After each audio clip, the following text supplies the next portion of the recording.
what's happening in the food world is that chefs and diners are demanding a greater variety and less oversight, and our regulatory system is not set up for that. Hi, I'm Alexis Garcia with Reason TV, and today I'm joined by Dana Goodyear. Dana is a staff writer at The New Yorker and author of the book Anything That Moves: Renegade Chefs, Fearless Eaters, and the Making of New American Food Culture. And I'm really excited to talk to you because, one, it's about food, and it's kind of an interesting intersection here in American food culture because we're becoming more adventurous eaters, but it seems like the regulatory establishment can't really keep up with that. Yeah, we are heading toward a clash, and a lot of people would say that it's already happening. You have raw milk activists who are very explicitly at odds with government regulators and government agencies. And what's happening in the food world is that chefs and diners are demanding a greater variety and less oversight, and the things that are kind of coming from underground sources or don't have the same kind of regulatory oversight have that quality of sort of exciting, sexy, new, and slightly illicit, and in some cases, and our regulatory system is not set up for that. It's not set up for artisanal. There are places where you can see accommodations being made to this new food movement, like the cottage food laws that are popping up all over the country. But in general, the federal laws really can't handle this homemade, artisanal, kind of slightly underground aspect of food culture now. And I think that a lot of diners, a lot of Americans would be surprised at how much of the fine dining scene in this country, chefs that they have heard of, who are bold-faced name type of chefs, are really engaging with this, slightly gray market economy of food. You're seeing on menus now that chefs are using dirt, they're using ash. I imagine that the FDA didn't really envision that. They're using ingredients and techniques that often aren't even contemplated, and they're sort of staying one step ahead of the regulations. But then these moments of conflict or crisis, tonka beans a few years ago became, a lot of chefs had no idea that tonka beans have been on the FDA not approved list since the 1950s because of an ingredient in it is an anticoagulant, and there was a concern that it could cause hemorrhaging. Tonka bean is an ingredient that sort of tastes like vanilla, and it's used widely in pastries and ice creams in Europe. And chefs here, like Grant Achatz, a very well-known chef, 3 Michelin stars for his restaurant Alinea in Chicago, were using it and had no idea. And then their spice cabinets were being raided by the FDA, and that was now several years ago. But there are things like this occur frequently, and raw milk is another one, another flashpoint. You actually talked about raw milk and a store here in Venice called Rossum, and their whole motto was, we're not going to sell it to you unless it's dangerous. But what's interesting is that there's a complete inversion of the idea of what's safe and what's dangerous. And in that community, which is a very extreme community, why I wanted to look at it, the idea was, anything that the government has come within a mile of is dangerous. That means that it's been sprayed with, antibacterial, that it has been chemically treated in ways that community is not comfortable with and feels is unsafe and unhealthy for them. And so the government idea of safe food and often the foodie idea of safe food is completely inverted. It seemed like you were a little bit skeptical, which may be a good thing because, I don't want to eat something that could potentially kill me. I personally don't take it to the extreme of, demanding that I be allowed to eat food that's contaminated with listeria.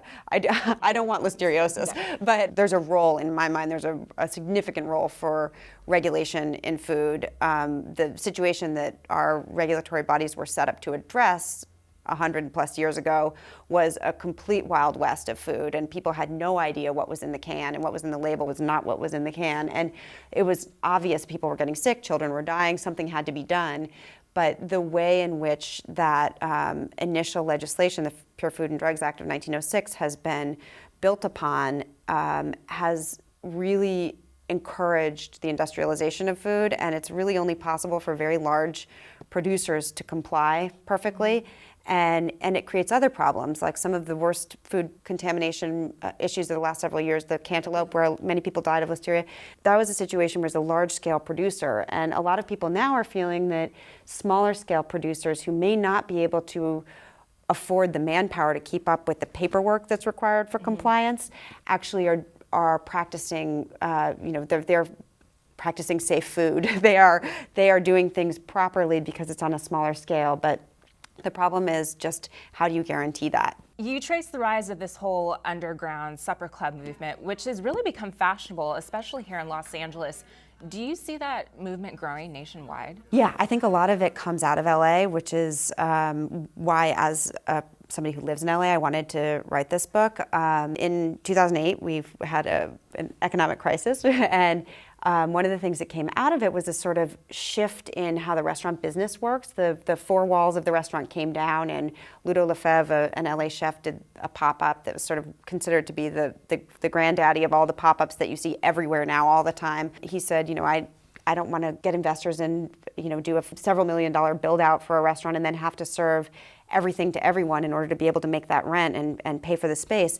I want to do a really specific menu of my stuff.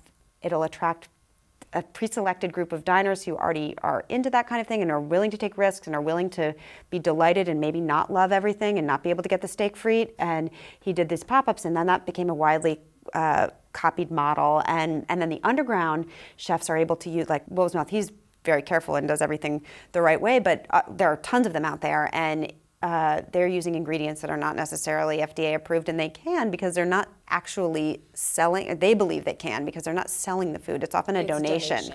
And it's a question whether that legal loophole will stand. I think a lot of people are waiting to find out and waiting to see how serious the local public health departments are about cracking down on it. But it's also true that it's a great booming business, and if you're paying your taxes, which some of them are, then does government really want to stamp that out? These are entrepreneurs, and they are creating opportunities for tourism, and they're adding to the cultural life of the cities that they're operating in. So I think it's a delicate thing. I think they're discovering that there are ways of being in business that are not the traditional ways of being in business. You went to a weed party where cannabis was used as an ingredient in food. And first of all, was it any good? I had to be a little careful because I'm a nerd and I was pregnant. So I was not being as hearty an eater as I might have been under other circumstances. But what I tried was all delicious, and I did a sort of taste and spit. I didn't inhale, but there were lots of dishes there that did not use the cannabis, but used a lot of Chinese medicinal herbs, which I also had to be careful about because that's strong medicine too. That was a really fun dinner because it really got right to the heart of, first of all, chefs innovating and experimenting and using ingredients that are not typically thought of as food ingredients in our culture, but have historically been food ingredients. I mean, the Romans used cannabis as part of a dessert, and there is precedent for it, but it's so unfamiliar to us.